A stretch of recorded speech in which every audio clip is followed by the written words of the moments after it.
Sama kita akan tundukkan kepala, kita akan berdoa. Inilah hidup kami Tuhan, kami persembahkan bagaikan penyembahan bagi-Mu Tuhan. Tidak ada yang terindah dari kehidupan kami yang kami bisa berikan kepadamu. Inilah hidup yang sudah ditebus oleh-Mu Tuhan. Dan hidup di dalam kebenaran firman-Mu. Dan biarlah kiranya Engkau yang akan menyempurnakan setiap persembahan kami. Karena Engkaulah Tuhan yang sempurna. Kami yang serba tiada sempurna ini. Kami ada di dalam kesempurnaan-Mu. Terpujilah Engkau Tuhan yang Maha Pengasih dan penyayang bagi setiap kehidupan kami.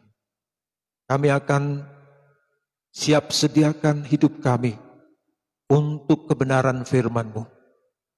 Kami sadar kami hidup di zaman di mana dekat dengan kedatangan Tuhan. Dan penggenapan daripada firman-Mu sudah nyata di depan mata kami. Dan jangan sampai mata hati kami tidak melihat akan semua ini Tuhan. Tapi biarlah mata hati kami semakin tercelik dan melihat bahwa Engkau benar-benar sudah akan segera datang kembali. Dan kami umat-Mu, umat tebusan-Mu, diberikan kesempatan untuk kami boleh masuk di dalam rencana-Mu. Sebelum segala sesuatunya akan berakhir, maka Tuhan sediakan bahtera perlindungan bagi gereja-Mu di akhir zaman ini. Untuk kami boleh diluputkan dari 1 kali 7 masa kesesakan itu sebelum kedatangan Tuhan. Jadikan kami pengikut anak domba. Jadikan kami bagian daripada tubuh Kristus yang sempurna. Jadikan kami sebagai sidang mempelai-Mu Tuhan. Yang Engkau akan jaga lindungi dari angkara murka yang akan menimpa atas muka bumi ini. Biar kami hari-hari ini hidup dalam perkenanan Tuhan. Sehingga apa yang menjadi kerinduan kami, apa yang menjadi keinginan kami, yang kami perjuangkan di dalam iman kami hari-hari ini, itu dapat tercapai. Itulah menjadi bagian dari orang-orang yang ikut diangkat masuk di dalam pemeliharaan Tuhan yang diluputkan dari 1 kali 7 masa kesesakan. Terima kasih Tuhan Yesus. Terima kasih. Kuasa gelap roh jahat setan bisa menggoda, mengganggu, mencuri berkat-berkat-Mu yang Tuhan sediakan buat kami. Kami mau bersatu hati untuk usir dia. Dan kami perintahkan dalam nama Tuhan Yesus Kristus, pergi keluar dari tempat ini. Darah anak domba berkuasa. Semua kelemahan tubuh fisik, sakit, penyakit yang kami bawa mungkin ke tempat ini dalam rumah-Mu, semuanya sudah dihancurkan oleh bilur-bilur-Mu. Kami sudah sembuh dalam nama Yesus. Terima kasih Tuhan.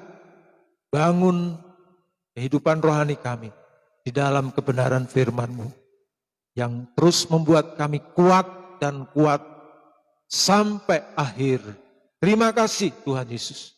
Berfirmanlah buat kami siap untuk mendengarkannya. Di dalam nama Tuhan Yesus Kristus. Kita semua yang percaya dan siap untuk firman Tuhan, katakan amin. Haleluya. Pertama-tama saya sampaikan salam sejahtera bagi kita semua, jemaat yang dikasihi oleh Tuhan. Salam sehat bagi anak-anak ketebusan Tuhan. Shalom semua yang boleh mengikuti ibadah ini secara offline maupun juga online. Biar kita semua boleh berada di dalam keberkatan Tuhan. Seperti yang dijanjikannya buat kehidupan kita. Tuhan tidak pernah meninggalkan kita sampai kepada kesudahan zaman. Apapun yang terjadi di atas muka bumi ini, biarlah itu terjadi. Tapi itu untuk menggenapi semua kebenaran firman. Namun bagi kehidupan kita, janji Tuhan tetap kita alami dalam hidup kita, bahwa perlindungannya akan selalu dinyatakan buat kehidupan kita sekalian. Haleluya, puji nama Tuhan. Mari kita akan bersama-sama melihat kebenaran firman Tuhan di dalam kitab Wahyu, dan kita sampai pada penjelasan kitab Wahyu dengan ulasan meterai yang kelima. Meterai yang kelima ini adalah merupakan satu meterai yang dimana ada suasana martir terjadi di atas muka bumi ini. Dan suasana martir ini bisa bentuk ya satu kekacauan ya yang mengakibatkan meninggal banyak orang. Ya, saudara yang dikasihi Tuhan, dan mari kita akan bersama-sama perhatikan seperti yang saya sudah sampaikan beberapa penyampaian firman Tuhan tentang meterai kelima ini. Kalau kita ada di dalam penyembahan, ya hidup dalam perkenanan Tuhan, ya suka berjuang, suka mendandani diri secara rohani, maka kerusuhan, kekacauan, apapun yang terjadi di atas muka bumi ini tidak akan bisa mengganggu kenyamanan kita di dalam dunia ini. Karena kita ada bersama dengan Tuhan di dalam perlindungan Tuhan yang sempurna. Haleluya. Dan itu sebabnya ada baiknya kalau kita memperhatikan firman Tuhan dan kita tekun terus mengikuti kebenaran firman Tuhan, sehingga kita tidak kehilangan kesempatan untuk kita terus disucikan, dibaharui, dan terus semakin hidup kita diperkenan oleh Tuhan. Puji nama Tuhan. Seperti yang saya sudah sampaikan minggu yang lalu, saya akan sampaikan lanjut penjelasan kebenaran firman Tuhan mengenai meterai yang kelima ini. Saudaraku, ada sikap yang baik ya dari Tuhan untuk gerejanya yang berkenan kepada Dia. Kita sudah mendengar tentang kisah Yakub dan Esther. Yakub itu adalah kehidupan gereja yang suka berjuang ya, dan dia menang mendapatkan hak sulung. Hak sulung gereja Tuhan di akhir zaman ini adalah yaitu sebelum kedatangan Tuhan, kita diberikan kesempatan untuk melihat kuasa Tuhan yang ajaib dengan mengangkat kita hidup-hidup seperti Henokh, Musa, dan Elia. Ini adalah merupakan sulungnya Tuhan buat kita di akhir zaman ini. Kalau Esau mengabaikan hak sulungnya dan ditangkap oleh Yakub, maka Yakub pada zamannya diberkati sampai keturunan sampai sekarang ini. Maka gereja Tuhan, hak sulung bagi gereja Tuhan yang disediakan buat kita yang ada di akhir zaman ini adalah yaitu di mana kita mendapatkan kesempatan untuk hidup diangkat oleh Tuhan. Amin. Ini sulung buat Tuhan. Inilah yang kita kejar hari-hari ini. Nah, saudaraku, yang kedua itulah Esther. Sikap berkenan di hadapan Tuhan itu minta apa saja diberi. Apalagi itu yang berkaitan dengan keselamatan jiwa-jiwa. Pada zaman Esther, bangsa Yahudi itu diancam, dipunahkan oleh niat hati Haman. Esther ditawarin ketika dia meminta sesuatu kepada raja, separuh dari kerajaanku akan kuberi, tapi itu dia tidak menerima. Dia lebih mementingkan keselamatan satu bangsa, itulah bangsa Yahudi. Dan itu diperkenan oleh Raja Ahasveros. Demikian juga kita gereja Tuhan yang tinggal di akhir zaman ini. Kalau kita mengutamakan keselamatan jiwa-jiwa, maka Tuhan juga bisa berkenan untuk melakukannya bagi kita sekalian. Amin. Kenapa kita dikembalikan ke rumah? Karena supaya kita melihat siapa isi rumah kita. Kalau kita ada keluarga besar kita. Tuhan mau supaya kita perhatikan keselamatan daripada keluarga kita. Dan kita minta kepada Tuhan supaya terjadi seperti zaman Nuh. Suami, istri, anak-anak, anak mantu. Dan kalau mungkin sekarang ada cucu-cucu yang menyertai kita di rumah. Atau anak ponaan, siapapun. Kita bisa minta kepada Tuhan supaya Tuhan menyelamatkan. Sehingga sama seperti yang terjadi kepada Rahab. Dia dan keluarga besarnya terluput dari kehancuran Yeriko. Dan kita terluput dari 1 kali 7 masa kesesakan yang akan menimpa atas muka bumi ini. Haleluya. Kita semua mengasihi kepada seisi rumah kita. Dan itu sebabnya mari kita akan bawa mereka kepada Tuhan supaya siapapun isi rumah kita, tidak ada yang binasa, tidak ada yang tertinggal, tapi semua masuk dalam rencana Tuhan. Itulah batra perlindungan Tuhan yang meluputkan kita dari masa sulit dan sukar yang akan menimpa atas muka bumi ini. Puji nama Tuhan. Sekali lagi, kenapa kok Tuhan suruh kita kembali ke rumah? Karena Tuhan mau berikan kesempatan kepada kita untuk memiliki hati, menyelamatkan orang-orang yang ada di rumah kita, seisi rumah kita. Tuhan mau selamatkan. Bahkan keluarga besar kita, Tuhan mau selamatkan. Rahab itu sekalipun dia perempuan, maaf kata pelacur di Yeriko, namun dia soal keselamatan itu nomor 1.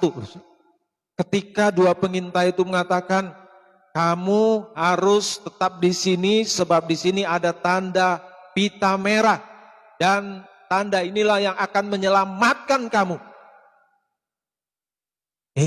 Diam-diam saudara, dia tidak mau selamat sendiri. Dia kasih tahu sama orang tuanya, kakek, nenek, orang, saudara-saudara, semua dikasih tahu. Luar biasa enggak saudara? Padahal pekerjaannya apa? Pelacur. Terkenal lagi di Yeriko. Namun soal keselamatan, dia nomor 1.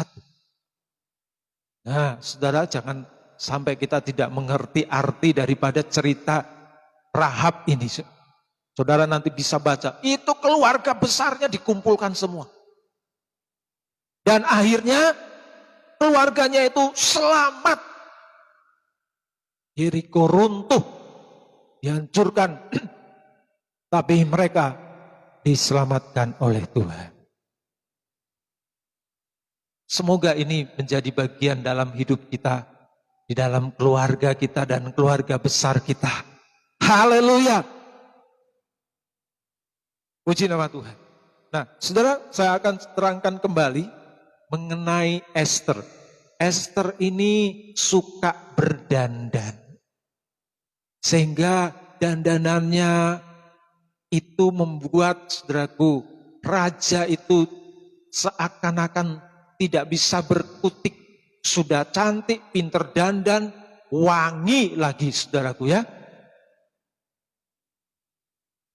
Ketika Esther berhadapan dengan Raja Ahasveros. Raja Ahasveros tidak sanggup menolak apapun yang diminta oleh Esther. Dan itulah gereja Tuhan di akhir zaman. Kalau kita suka dandani hidup kita ini semakin baik, semakin indah, semakin harum namanya di tengah-tengah lingkungan di mana kita berada.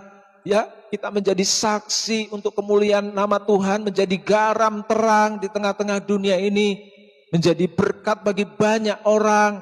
Saudaraku, kita minta apa saja ketika kita berhadapan dengan raja di atas segala raja, itulah Tuhan kita.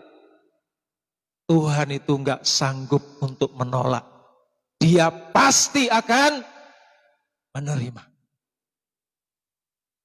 Bahkan saudaraku, musuh-musuh seperti Haman itu dihancurkan oleh Tuhan. Itulah kehebatan daripada Esther. Dan kita adalah Esther-Esther di zaman akhir ini. Amin. Yang akan memenangkan jiwa-jiwa dan menghancurkan musuh-musuh. Itulah kuasa-kuasa kegelapan. Nah, lebih dahulu kita akan baca bersama-sama di dalam suratan Efesus pasal yang ke-6 ayatnya yang ke-10 sampai yang ke-20. Efesus pasal yang ke-6 ayatnya yang ke-10 sampai yang ke-20. Kita perhatikan bersama-sama. Dikatakan demikian oleh firman Tuhan, akhirnya hendaklah kamu kuat di dalam Tuhan, di dalam kekuatan kuasanya. Terus,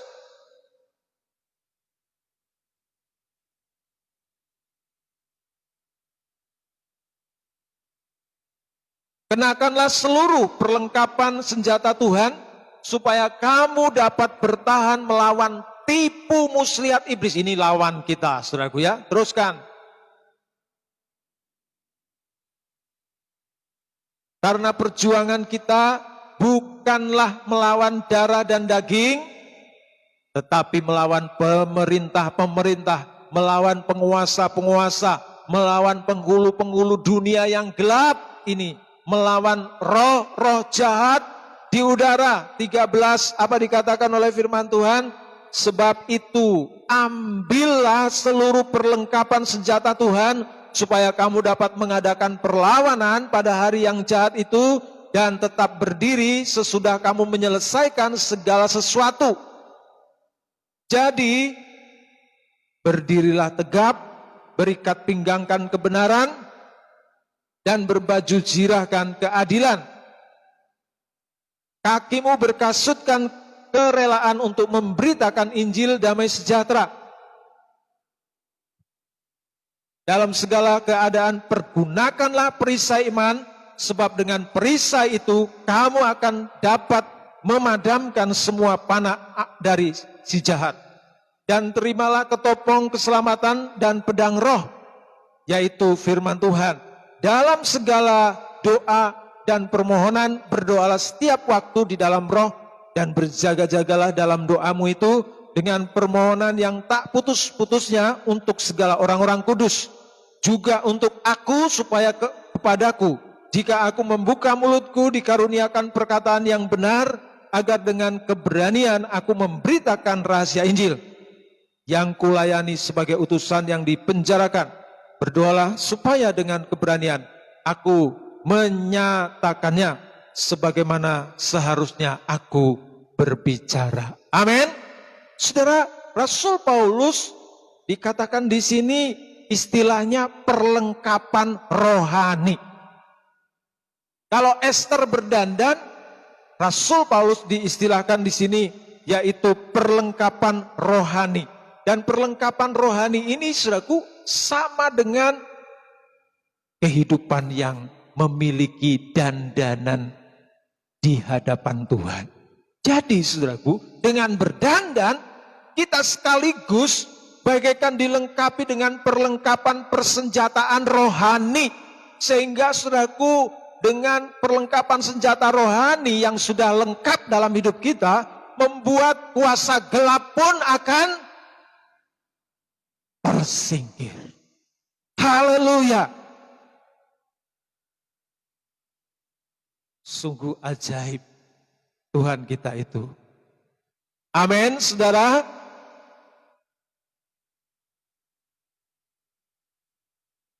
Esther mengalahkan Haman yang jahat kepada orang Yahudi. Demikian juga gereja Tuhan akan mengalahkan kuasa gelap yang akan merintangi kita untuk masuk dalam rencana Tuhan. Itulah ikut rapture. Haleluya. Nah, saudara, tadi kita sudah baca dan saya akan saudaraku jelaskan di sini satu persatu. Ya, ini dandanan sekaligus dikatakan perlengkapan senjata rohani, ya, supaya kita bisa menang, ya, terhadap musuh kita, itulah kuasa kegelapan, dan kita semakin berkenan kepada Tuhan karena kita memiliki dandanan yang sudah lengkap sebagai mempelai wanita sorga bagi Tuhan kita. Yang pertama dikatakan di sini yaitu kuat di dalam Tuhan. Amin. Kuat di dalam Tuhan ini, saudaraku, ini harus kita miliki di dalam hidup kita. Kuat di dalam Tuhan itu ya di dalam segala apa yang kita kerjakan, kita tidak selalu mengandalkan kekuatan diri kita sendiri. Orang yang terus mengandalkan kekuatan dirinya sendiri di hari-hari ini, waduh, akan kacau balau hidupnya. Karena dia tidak akan bisa mengatasi situasi yang terjadi hari-hari ini. Tapi orang yang terus kuat di dalam Tuhan, maka dia akan bisa mengatasi situasi apapun yang terjadi di tengah-tengah dunia ini. Sebab itu kuatlah di dalam Tuhan. Kuat di dalam Tuhan itu sepele, saudaraku. Di dalam segala sesuatu itu kita libatkan Tuhan. Ya.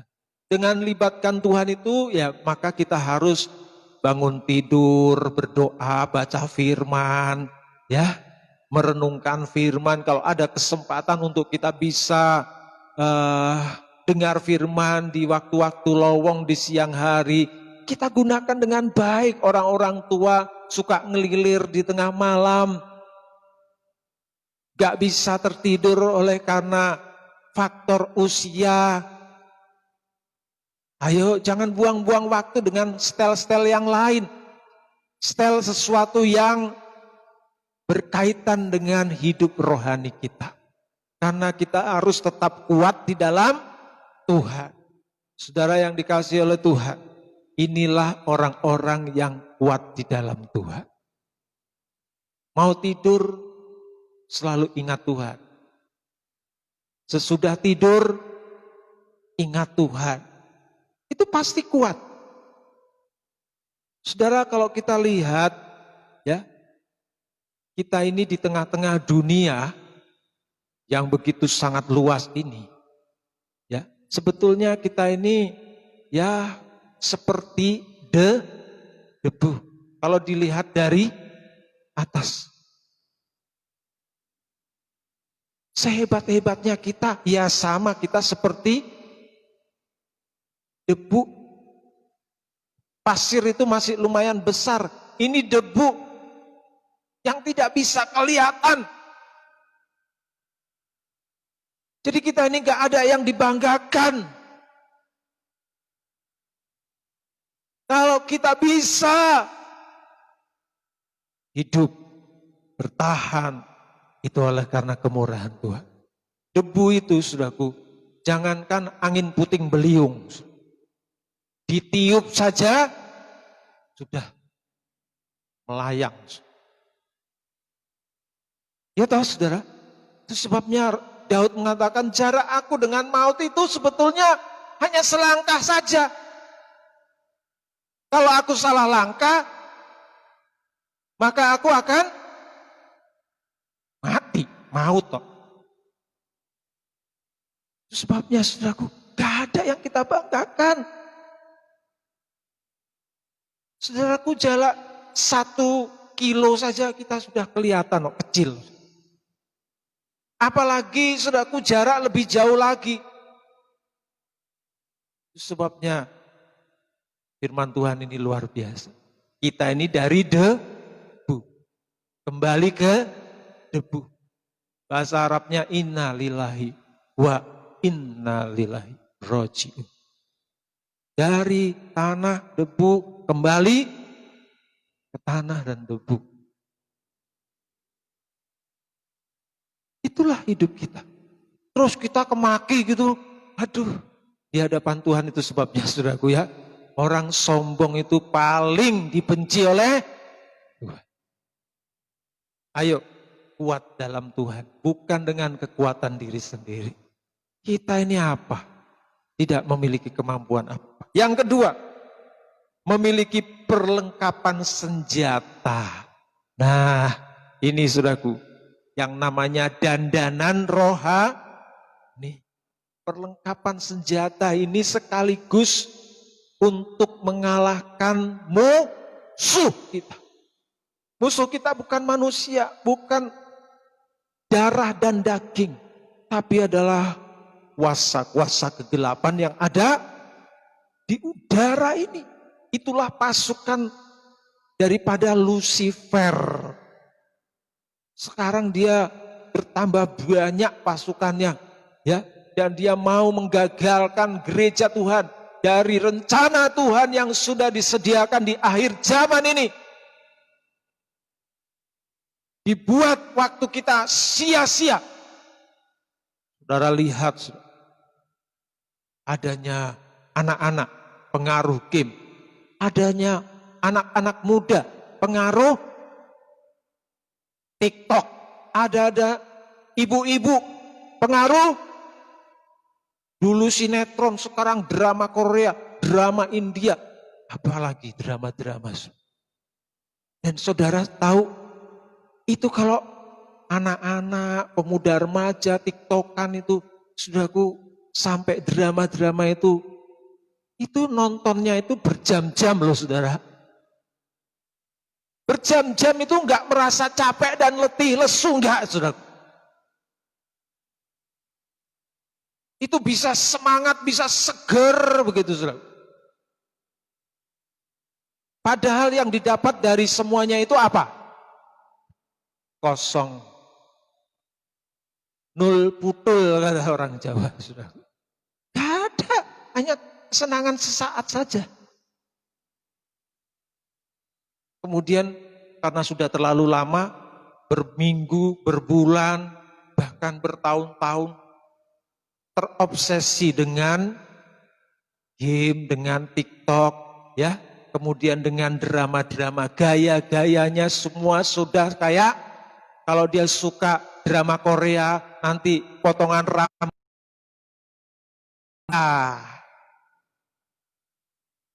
Nanti yang suka TikTok, ya modelnya gitu-gitu, ya. Pokoknya nggak bisa tenang, saudaraku ya. Yang game, ya gitu, melototin terus kepada benda mati. Tapi kalau melototin firman, baru 5 menit, saudaraku ya. Kok kesuwen toh? Seperti anak-anak saya itu kalau suruh baca firman pagi sama malam. Kesuwen. Tapi kalau main game saudaraku ya, gak pernah ngomong kesuwen. Ditelateni terus, itu sebetulnya adalah musuh kita. Haleluya, yang harus kita kalahkan dalam hidup kita. Apalagi sekarang banyak di rumah, apa yang kita kerjakan di rumah, itu diperhatikan oleh Tuhan. Ayo rubah sikap kita, jangan sampai terjebak. Amin. Miliki perlengkapan senjata. Jangan kalah dengan tipu muslihat iblis yang menggoda, menjerumuskan kita pada hal-hal yang sia-sia. Hari-hari ini waktunya kita melakukan hal-hal yang berguna buat Tuhan.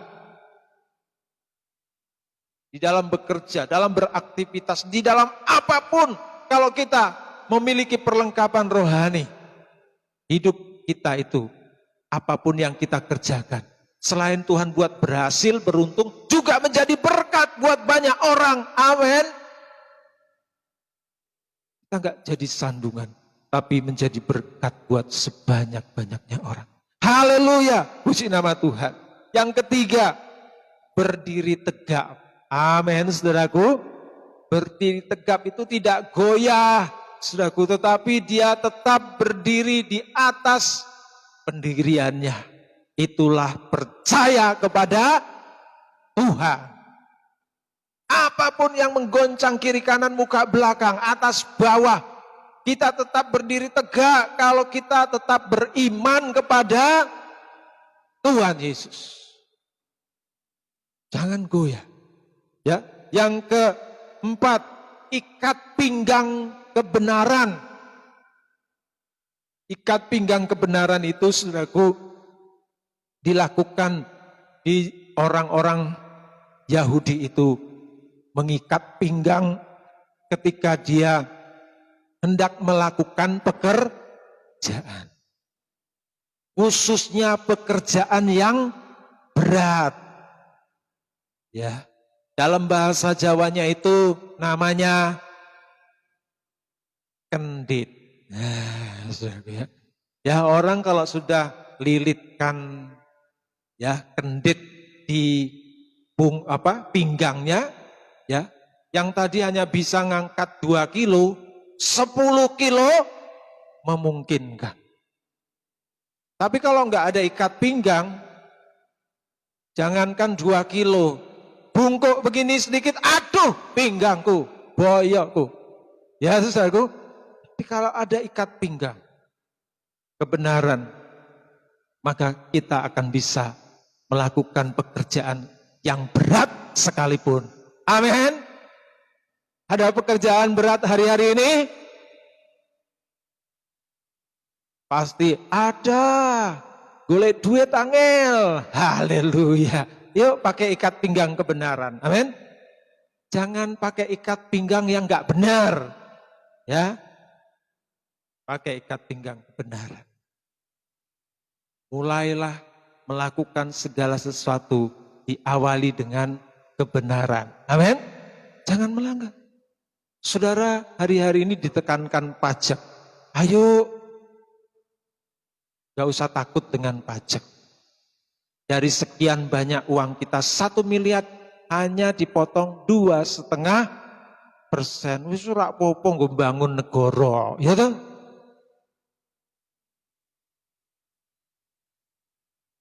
Aja umpet-umpetan. Karena pemerintah juga adalah bagian daripada Tuhan yang memelihara, menjaga hidup kita. Kalau saudara nanti takut bayar pajak, ora iso untuk duit akeh. Orang kalau punya duit banyak, males bayar pajak, justru ketakutan, saudaraku. Gak bisa tidur. Wah, nanti ojo-ojo aku konangan, petugas. Terus jujur dan terbuka, itu kebenaran. Amin. Ketika kita benar dalam perkara yang kecil, Tuhan akan percayakan yang lebih besar dan lebih besar dan lebih besar. Ikat pinggang kebenaran. Mulailah mengerjakan perkara yang kecil dengan cara yang benar. Amin. Haleluya. Terus yang kelima, baju jirah keadilan. Nah, baju jirah, yang namanya baju, saudaraku, itu adalah merupakan satu style. Apa? Style. Ya, ini coro-corone Amerika. Style. Itulah gaya hidup. Gaya hidup kita adalah berbaju jirah keadilan. Adil. Kalau kita pas makan, saudaraku ya, makan enak, ya, kita teringat atau melihat ada yang gak bisa makan, benar-benar gak bisa makan, bukan etok-etok, saudaraku ya, benar-benar gak bisa makan. Biar kita rela, kita beri makanan kita untuk dia, supaya dia juga bisa makan. Hari-hari ini, zaman pandemi, ya, ini banyak dilakukan oleh gereja Tuhan. Amin. Ingat kepada saudara-saudaranya yang membutuhkan makanan. Puji Tuhan, kalau kita adalah orang-orang yang menjadi bagian dari mengerjakan itu. Kita memiliki baju jirah keadilan. Puji nama Tuhan. Baju jirah ini keamanan untuk, ya, kalau musuh menembak kita. Ketika kita ditembak, kena baju jirah. Bagaimana? Meleset, saudaraku ya. Amin. Haleluya. Tuhan itu luar biasa. Itu sebabnya saudaraku, ya, jangan suka hidup tidak adil. Hiduplah di dalam kehidupan yang adil. Ketika kita adil, maka semua panah api si jahat yang menyerang kehidupan kita, itu akan tidak pernah bisa nembus kita karena ada baju jirah keadilan. Itu sebabnya berkat anak-anak Tuhan itu tidak akan pernah berhenti. Perlindungan buat anak-anak Tuhan itu tidak akan pernah berakhir karena keadilan selalu ada di dalam hidupnya. Amin. Nama Tuhan. Terus yang keenam, rela memakai kasut, itulah memberitakan Injil. Haleluya. Ya. Kasutnya saudara apa sekarang? Rela memberitakan Injil. Kasut itu ada di kaki loh saudaraku ya. Kaki ini, yuk kalau jalan ke sana, jalan kemari, ingat ya, tujuannya adalah memberitakan Injil. Memberitakan itu berarti pakai apa? Mulut. Ya. Yuk perhatikan, jangan sampai kita tidak memiliki kasut ini. Miliki kasut ini. Sedikit-sedikit cerita tentang firman, Injil, Yesus. Saya perhatikan saudaraku ya, di dalam ya kehidupan manusia. Itu yang paling senang saudaraku dibicarakan kalau kumpul-kumpul bertemu saudara, itu adalah justru gosip. Karena istilahnya itu semakin digosok, semakin sip. Saudara bayangkan, sudah jam 9 mau pamitan. Karena kecantol, gue ngerti rak. Sini, aku ngerti. Wah langsung duduk lagi saudaraku ya. Padahal sudah mau pulang. Saudara tahu 12 lebih saudaraku. Hanya membicarakan karena semakin digosok semakin sip.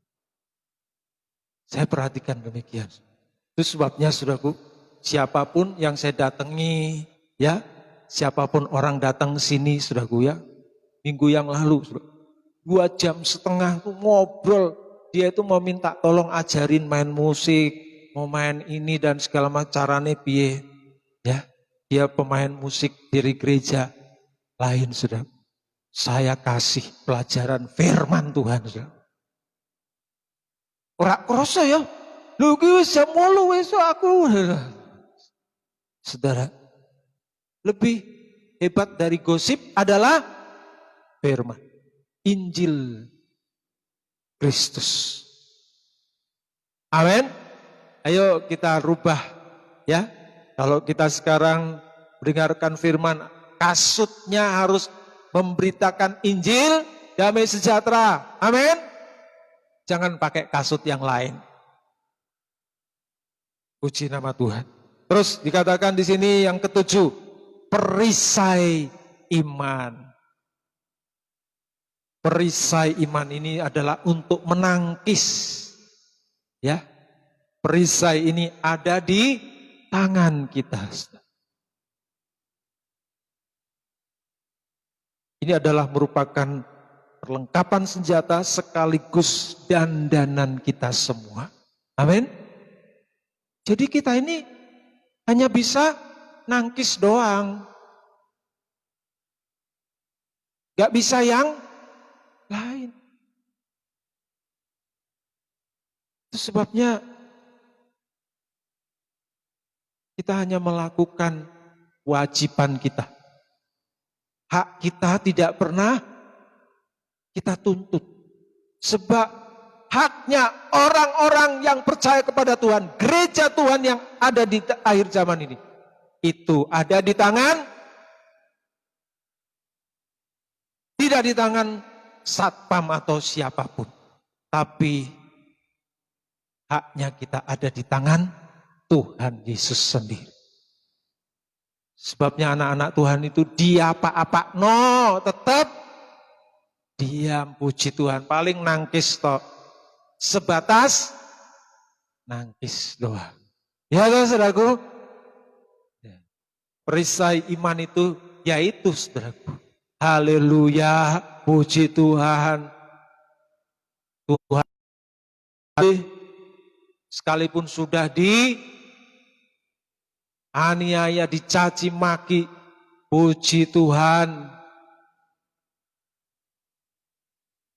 Itulah perisai iman.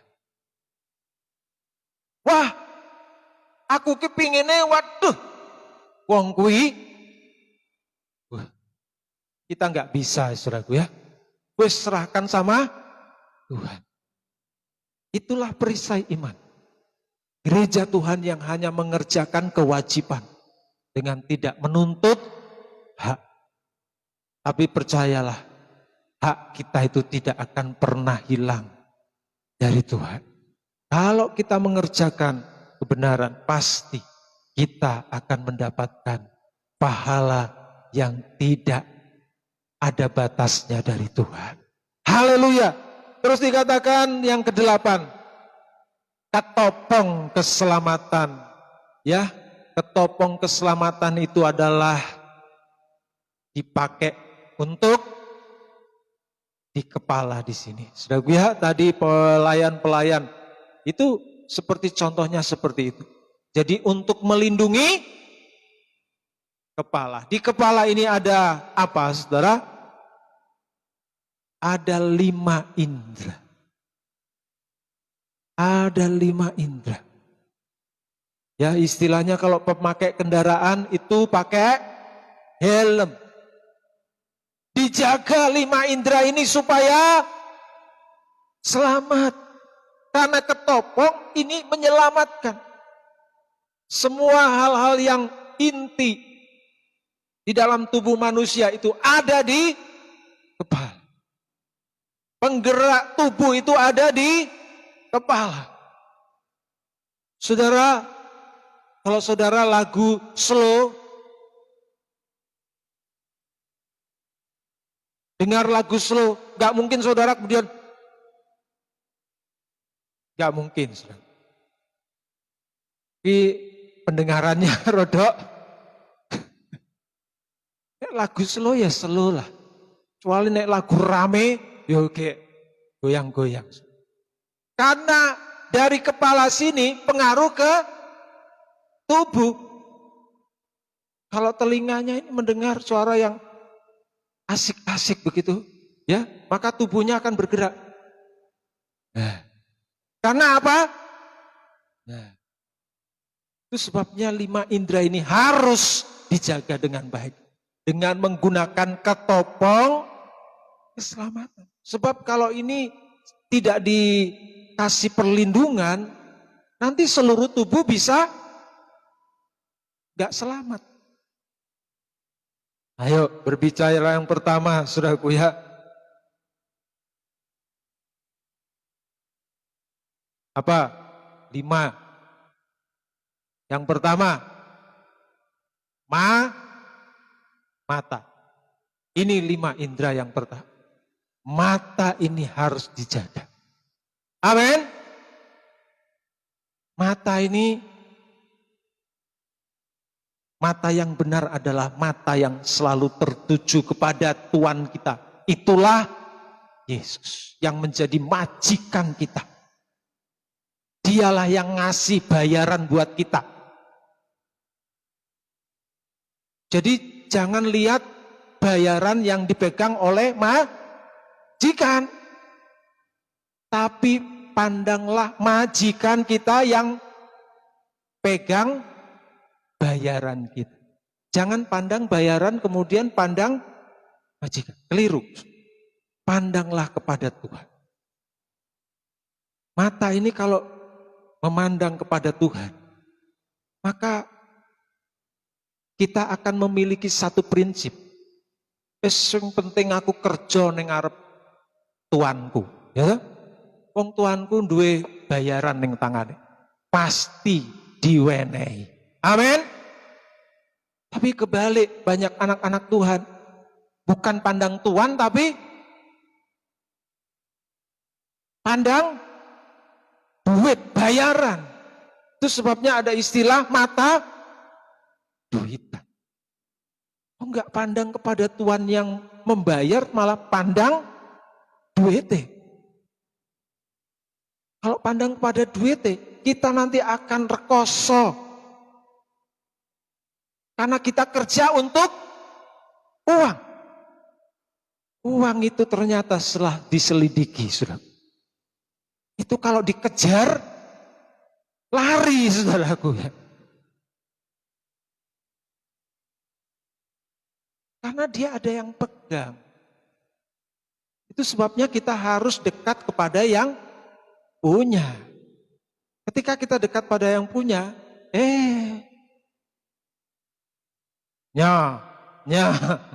amin, haleluya. Itulah. Ya, puji nama Tuhan. Ayo kita perhatikan dengan baik-baik. Mata ini harus memandang kepada Tuhan. Kemudian terus, apa lagi? Ya, kuping, oke, kuping. Kuping ini harus suka mendengar apa? Firman. Saudara, kalau kita tahu bahwa firman itu adalah berita dari sorga. Amin. Ini Alkitab, ini berita dari surga. Saudara kalau suka dengar berita dari surga, hatimu ayem, tentrem, lega rasanya. Enggak gelisah, enggak takut, karena ada penghiburan dari berita firman dari surga. Coba nanti saudara cek, saudara suka dengar berita-berita yang lain. Pasti saudara akan gelisah di dalam hati saudara. Tetangga saudara mengatakan, ono kecelakaan. Hati saudara bagaimana? Langsung kita respon, siapa? Biasanya gitu toh. Sebetulnya nggak usah diresponi. Puji Tuhan, Tuhan selamatkan. Itu yang benar. Orang kok mau dijebak dengan berita. Berita ora enak dimasuki. Sudah tahu berita kecelakaan. Ya mbok ya wis. Puji Tuhan, semoga orangnya selamat. Wis tinggal gitu. Enggak, sudah ngecek. Siapa neng di? WA-nya di? Wah, termasuk masuk terlalu dalam. Akhirnya sudah terganggu semua pasti. Benar ya saudara? Dengar itu berita-berita firman. Berita yang dari surga membawa damai sejahtera. Amin. Haleluya. Pasti tidak akan mengecewakan kita. Yuk telinganya diperbaiki. Amin. Di zaman dulu dikasih anteng. Kalau kita dengar firman taat, kita lakukan, waduh wis itu urip enake pol tenan saudaraku ya. Top markotop urip itu saudara. Dengar firman, lakukan, praktekkan. Waduh, puji Tuhan luar biasa. Terus apa lagi? Hidung. Ini penciuman, ya. Sekarang ini sedang dibatasi, pergi-pergi, mencium-cium tempat hiburan, tempat piknik, segala macam dibatasi. Maksudnya apa? Supaya hidung ini menghirup suasana hadirat Tuhan. Dan kalau saudara tahu keuntungan kehidupan orang yang suka mencium hadirat Tuhan, ya, apalagi ibu-ibu muda suka menyembah Tuhan. Duitmu utuh. Seneng neng mall pasti. Soalnya mencium hadirat Tuhan selalu. Ketika kita ada di dalam suasana hadirat Tuhan, kita justru, saudaraku, memperhatikan hal-hal yang rohani. Amin. Tapi kalau sudah suka menghirup, apalagi sekarang modelnya belanja secara online, tinggal klik, datang sendiri. Waduh, berbahaya ini saudaraku ya. Ayo, hidung harus menghirup suasana hadirat Tuhan. Amin. Ketika kita menyembah, hidup dalam penyembah, maka suasana hati kita juga terkontrol. Apa sih? Kayak dipakai 2 kali, 3 kali sudah rusak.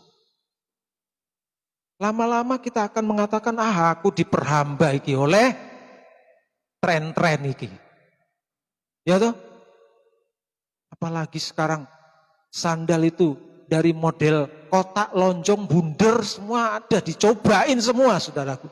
Sampai rumahnya penuh dengan sandal. Terus rak kelingan sesuk mangane sandalnya ditumis. Saudara, mari kita mau bersama-sama mengerti akan hal ini. Amin. Biar peringatan-peringatan Tuhan kita responi dengan baik hari-hari. Yuk, yang selanjutnya selain hidung apalagi? Mulut. Ya, mulut ini juga harus dijaga. Pakai ketopong. Pakai alat perlindungan. Kalau ngomong itu ngomong yang baik. Ngomong itu yang enak. Ya kita sama. Saya, saudara, seringkali keperucut istilahnya begitu saudaraku ya. Saking, waduh, gemesnya. Tapi kita mari terus belajar saudaraku ya. Tuhan berkati. Tuhan berkati. Tuhan berkati. Amin. Ketika mulut kita ini kita jaga, maka seperti kita menabur, demikian juga kita akan menuai. Kalau dari taburan mulut kita ini selalu baik, mulia, bagus, apik, maka tuaiannya bagus, apik, baik, dan mulia. Amin. Yuk dicek yuk. Di mulutnya ada benih apa sekarang ini? Kalau ada benih-benih yang gak baik, bagaimana? Buang aja. Supaya kita menuai yang baik. Amin. Saudaraku, selanjutnya apalagi? Yang kelima, perasaan. Ini perasaan ini harus juga kita jaga. Jangan sampai perasaan ini terlalu percaya diri. Perasaan yang disalut oleh Roh Kudus. Itu adalah perasaan yang kudus. Ya. Ketika perasaan kita kudus, kita enggak terlalu pede. Anak-anak muda, ya, kalau terlalu pede, nanti saudara akan dibilangin GR lu. Ya toh saudaraku? Harus perasaan yang disalut oleh Roh Kudus. Supaya kita enggak terlalu percaya diri. Roh Kudus itu netral orangnya. Amin. Kita akan dibuat netral. Dimanapun kita berada tidak berat sebelah. Karena perasaan kita kudus. Ketika kita memiliki perasaan yang kudus, maka kita akan bisa menikmati satu pergaulan yang rukun. Amin. Jika kita memiliki perasaan yang tidak disucikan, yang tidak kudus, kita datang dalam satu perkumpulan, kita selalu mengatakan, rasa-rasanya iki wong kok ora enak ya. Nah, saudara, ini saudara, perasaan yang belum disucikan harus disucikan. Amin. Perasaan kita harus diurapi oleh Roh Kudus. 5 indera ini harus kita jaga dengan baik-baik. Ya, puji nama Tuhan.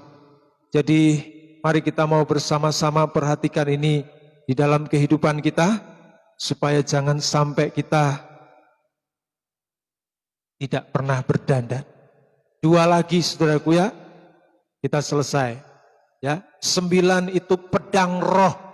Pedang roh ini adalah pemahaman akan firman Tuhan. Saudara ulang-ulang terus, kesempatan saudara bisa menyaksikan secara streaming, nanti di rumah bisa diputar ulang lagi. Ya, itu sebabnya saya berdoa supaya saudara memiliki fasilitas yang cukup sehingga saudara bisa menggunakan ya mengulang firman itu dengan baik di rumah saudara-saudara masing-masing. Ketika kita mengulang-ulangi firman, saudaraku ya, itu bagaikan seorang pemahat yang menukik sebuah kayu, kemudian ditukik dan menjadi satu bentuk ukiran. Dan Tuhan ketika mengukir kita, ukiran Tuhan itu sangat indah dan sangat mulia. Amin. Ulang-ulangi firman Tuhan. Ketika saudara mengulang-ulangi firman itu, saudara enggak terasa bagaikan saudara sudah menjadi satu bagian kehidupan yang indah di mata Tuhan. Yang 10 yang tidak boleh kita lupakan adalah doa. Ini merupakan perlengkapan senjata, bagaikan perhiasan. Doa di dalam roh dan kebenaran. Amin. Doa dalam roh dan kebenaran. Berdoa buat semua. Berdoa buat hamba Tuhan. Keluarga pastori. Berdoa buat keluarga kita. Keluarga besar kita. Berdoa buat orang-orang kudus. Berdoa buat semua anggota tubuh Kristus. Berdoa buat orang-orang yang belum diselamatkan. Itu adalah bagian orang-orang yang memiliki perhiasan rohani. Amin, saudara. Kalau saudara mau memiliki perhiasan rohani, ayo perhatikan akan hal ini. Ketika nanti saudara satu kali waktu dalam keadaan terjepit, dalam keadaan kepepet, meterai ke-6 itu saudara, itu adalah saat terjadi pemeteraian. Saudara tahu, itu keadaan dunia ini begitu sangat bergoncang, tetapi belum hukuman sangkakala. Hukuman sangkakala itu, saudaraku, adalah goncangan, memang benar-benar goncangan dunia yang mengerikan. Tapi di meterai ke-6 ini belum goncangan yang bisa membinasakan kita. Masih bisa kita atasi. Itu sebabnya, saudaraku, sebelum pemeteraian dikatakan meterai yang ke-6. Itu waduh terjadi gempa bumi, tsunami mungkin terjadi. Itu ada benda-benda angkasa yang jatuh. Tetapi itu belum membahayakan kita. Tapi sebelum itu selesai, Tuhan sudah angkat kita. Saat disitulah, saudaraku, kalau kita sekarang ini sudah terbiasa mendandani diri, melengkapi dengan persenjataan rohani. Seperti Esther, sebelum dia menghadap Raja Ahasveros meminta sesuatu, dia sudah mempersiapkan diri terlebih dahulu. Sehingga ketika dia satu kali waktu harus meminta, karena demi keselamatan, dia harus berhadapan. Dia berhadapan. Dan satu permintaannya langsung dikabulkan. Saat goncangan terjadi di atas muka bumi ini, semua orang pada ketakutan. Tidak tahu entah harus berbuat apa-apa. Tapi gereja Tuhan yang sudah memperlengkapi dirinya dengan persenjataan rohani, dengan perhiasan rohani, dia datang menghadap Tuhan. Selamatkan aku Tuhan dari semuanya. Di situ Tuhan akan menyatakan kebaikannya buat kita. Amin, saudara. Dia tidak akan meringankan perjuangan kita, pergumulan kita untuk terus hidup, mendandani hidup yang rohani. Tuhan akan perhitungkan kita dan diluputkan kita dari kengerian yang sedang menimpa dunia ini. Haleluya. Semoga kita bisa menangkap firman ini dengan baik, ya. Kalau Tuhan izinkan nanti minggu depan kita akan sambung lagi. Siapa yang bekerja di balik mendandani gereja Tuhan? Itulah ahli-ahlinya Tuhan. Jadi ahli-ahlinya Tuhan itu yang disuruh mendandani gereja Tuhan hari-hari ini. Dan ahli-ahlinya itulah yang perlu kita perhatikan. Amin. Ayo kita mau bersama-sama datang kepada Tuhan. Kita akan permanensikan firman Tuhan ini dengan persekutuan kita di dalam tubuh dan darah Tuhan. Terima kasih Tuhan. Engkau baik bagi kami. Engkau mau kami boleh menjadi kehidupan yang berkenan kepadamu Tuhan. Supaya kami boleh Tuhan dapat perkenanan-Mu saat satu kali waktu kami membutuhkan Engkau dalam saat keadaan yang parah terjadi di tengah-tengah dunia. Terima kasih. Kiranya Engkau mendengarkan seruan doa kami selalu Tuhan. Dan meluputkan kami dari semua ancaman yang mengancam kami di tengah-tengah dunia. Meteraikan firman-Mu di dalam setiap hati kami. Anak-anak, pemuda, remaja sampai orang tua Tuhan. Kami menghidupi firman-Mu di dalam setiap langkah kehidupan kami. Sekarang dan sampai selama-lamanya. Mari tadahkan tangan, terimalah berkat Tuhan. Tuhan memberkati engkau dan melindungi engkau. Tuhan menyinari engkau dengan wajah-Nya dan memberikan engkau kasih karunia. Tuhan menghadapkan wajah-Nya kepadamu dan memberikan engkau damai sejahtera. Pulanglah dalam persekutuan Bapa, Putra dan Roh Kudus di dalam Tuhan Yesus Kristus. Menyertai hidupmu dari sekarang sampai selama-lamanya. Kita semua yang percaya dan terima berkat Tuhan ini katakan bersama-sama. Amin. Puji nama Tuhan, sekian ibadah kita. Selamat siang, Tuhan memberkati.